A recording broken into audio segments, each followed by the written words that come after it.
नमस्कार, जय हिंद, जय भारत। मैं अभिषेक और आप देख रहे हैं हमारा YouTube channel Rudra IAS academy.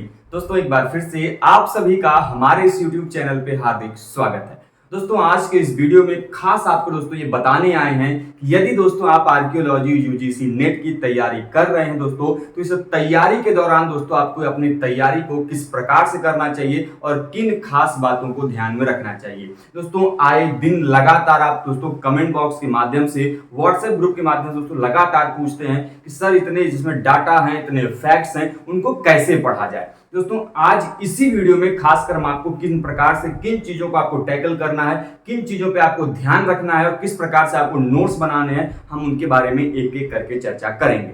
अब जैसे दोस्तों आप सभी जानते हैं, आर्कियोलॉजी दोस्तों जो आपका यूजीसी नेट का एग्जाम होता है दोस्तों, भले ही दोस्तों आर्कियोलॉजी यहाँ पर वर्ड यूज किया जा रहा है, लेकिन दोस्तों इसके अंतर्गत आपके आर्कियोलॉजी से क्वेश्चंस पूछे जाते हैं, आपके आर्किटेक्चर से क्वेश्चंस पूछे जाते हैं, आपके कहते हैं दोस्तों एपिग्राफी से क्वेश्चंस पूछे जाते हैं और आपके न्यूमिस्मेटिक्स से क्वेश्चन पूछे जाते हैं। तो ये बड़ा वाइडर हो जाता है कॉन्सेप्ट। तो अब आपको किन बातों का विशेष ध्यान रखना है जब भी दोस्तों आप आर्कियोलॉजी यूजीसी नेट का क्वेश्चंस का तैयारी कर रहे हो, प्रिपरेशन कर रहे हो दोस्तों, तो आपको सबसे पहले काम करना है, एक आपको अच्छा सा नोट्स बनाना है। क्या करना है? नोट्स बनाना है। अब नोट्स में किन चीजों को विशेष ध्यान रखना है? देखिए, जब भी आप नोट्स बनाए तो दो पॉइंट्स के दो प्रकार के आपके नोट्स होने चाहिए आर्कियोलॉजी।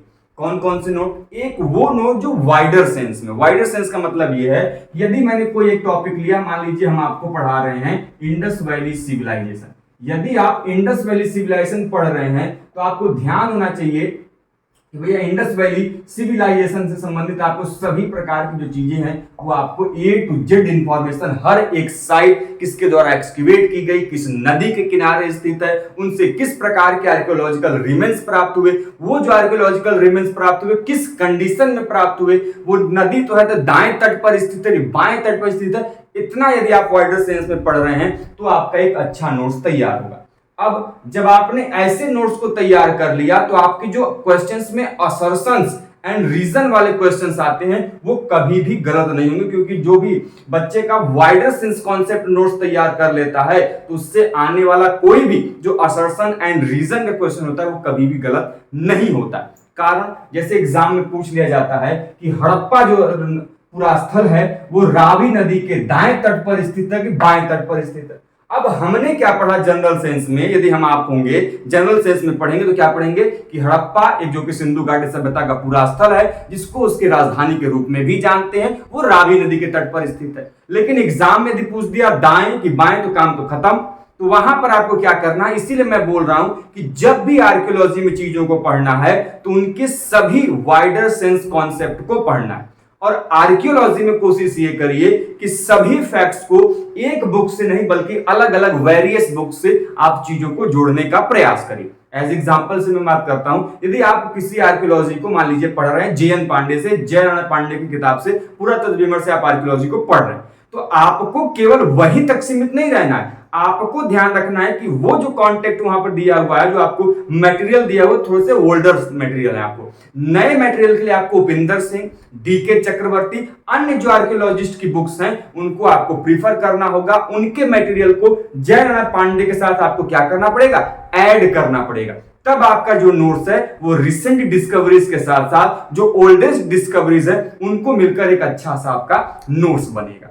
अब जब आप इन ऐसे नोट्स को डिटेल्स के साथ बनाएंगे तो ध्यान रखेंगे उसमें एक चीज की बड़ी आवश्यकता होती है जो आप बच्चे मिस्टेक करते हो, वो क्या होती है? Mind map. जिस दिन आपने किसी भी टॉपिक का माइंड मैप क्रिएट कर लिया, अब कहेंगे सर माइंड मैप क्या होता है? एज एग्जाम्पल मैं बात करूं, जैसे हम लोग बात कर रहे हैं कि इंडस वैली सिविलाइजेशन से संबंधित चीजों के बारे में। जो इंडस वैली सिविलाइजेशन है, इंडस वैली सिविलाइजेशन में हम लोग क्या पढ़ रहे हैं? मान लीजिए हम लोग इंडस वैली सिविलाइजेशन में टाउन प्लानिंग पढ़ रहे हैं, तो टाउन प्लानिंग की क्या कुछ आपकी विशेषता है, कैरेक्टरिस्टिक्स है, उनको एक माइंड मैप के थ्रू आपको बताना है। उनमें ईंटें क्या है? ईंटें पकी हुई ईंटें हैं, कच्ची ईंटें हैं, ईंटों की माप क्या है, ठीक है, कौन सी ईंटें कहां पर प्रयोग की गई। जैसे क्वेश्चंस पूछ ले जाते हैं कि जो वक्र आकार की ईंटें हैं उनका प्रयोग कहां पर किया गया है। तो यदि आप माइंड मैप में बनाए होंगे कि दो प्रकार की ईंटें हैं, एक पकी हुई एक कच्ची ईंटें, ईंटों के कई सारे प्रकार हैं, उनको कहां पर उपयोग किया गया, जिसमें धौलावीरा का बड़ा इंपॉर्टेंट नाम आता है। उसी प्रकार प्रस्तर का भी उपयोग किया गया, स्टोन का भी प्रकार यूज किया गया। जनरली इंडस वैली सिविलाइजेशन में हम ईंटों का प्रयोग देखते हैं, लेकिन कुछ ऐसे साइट भी हैं जहां पर प्रस्तर का प्रयोग किया गया। तो ऐसे आपको यदि आप नोट्स को अपने से माइंड मैप बनाना सीख लिए तो ध्यान रखिएगा, आपका ये जो पूरा वाइडर सेंस कॉन्सेप्ट वाला नोट्स है, आप इसको कम समय में ज्यादा से ज्यादा नॉलेज को वहां पे ग्रैप्स कर सकते हो।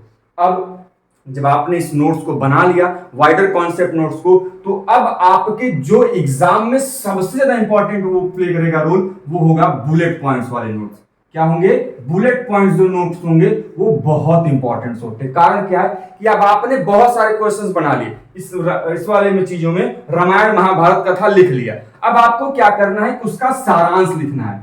क्या करना है? उसका सारांश लिखना है कि इसमें से कौन कौन से प्रकार के क्वेश्चंस बन सकते हैं। एज एग्जाम्पल यदि मैं आपको ओल्डुआई गार्ड्स वैली के बारे में बताऊं, जो कि दक्षिण अफ्रीका के तंजानिया में, अफ्रीका के तंजानिया क्षेत्र में स्थित है, वहां का बड़ा इंपॉर्टेंट आपका साइट है, एलएसबिली के संबंधित है। अब वहां से आपने बहुत सारे कॉन्सेप्ट, बहुत सारी थ्योरीज पढ़ ली, लेकिन अब आपको बुलेट पॉइंट्स ध्यान रखनी है। पहला, जब ओल्डुआई गार्ड्स है कहां पर स्थित है? अफ्रीका के तंजानिया में स्थित है। किसकी द्वारा खोज किया गया? आपके एलएसबिली की द्वारा खोज किया गया। कौन से यहाँ पे पूरा उपकरण मिले हमको? तो वहां से आपको ओल्डुआ टूल्स मिले। तो ये जो छोटे छोटे पॉइंट्स आप तैयार कर रहे हैं, ये आपके एग्जाम के पॉइंट से बहुत इंपॉर्टेंट है, और ये आपके एग्जाम के दौरान जो है आपको एक फर्दर जो नोट्स हैं आपके दिमाग में क्या कराते हैं? रन कराते हैं। तो आप एक तरफ क्या करेंगे कि ऐसे नोट्स बनाएंगे, और इन नोट्स से बनने वाले क्वेश्चंस आपको इस नोट्स में आप क्या करेंगे? बनाएंगे। यदि आप इस चीजों को करने में सफल हो गए तो मेरा दावा है कि दोस्तों आप अपने आने वाले एग्जाम में, चाहे वो असर्शन रीजन के क्वेश्चंस हो, चाहे क्रोनोलॉजी वाले क्वेश्चन हो, या फिर आपके मैचिंग वाले क्वेश्चन हो, सभी को कर लेंगे। अब एक बात समझिए, अब आपको सबसे लास्ट में क्या करना है कि आपके जो पेपर का पैटर्न है उसके हिसाब से आपको क्वेश्चंस अटेम्प्ट करने।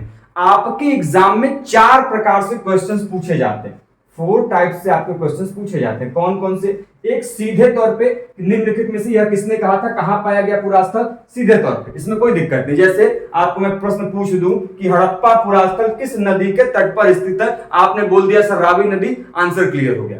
दूसरे प्रकार का क्वेश्चन होगा match the followings, match the followings. तब आपको ध्यान होना चाहिए कि आपको ऐसे क्वेश्चंस को आप कहीं ना कहीं अटेम्प्ट किए हों, तभी आप ऐसे क्वेश्चंस को वहां पे कर पाएंगे। तीसरा क्या होता है? क्रोनोलॉजिकल ऑर्डर में आपको क्या करना है? सेट करना है, कौन इनमें पहले आएगा, कौन इनमें बाद में आएगा।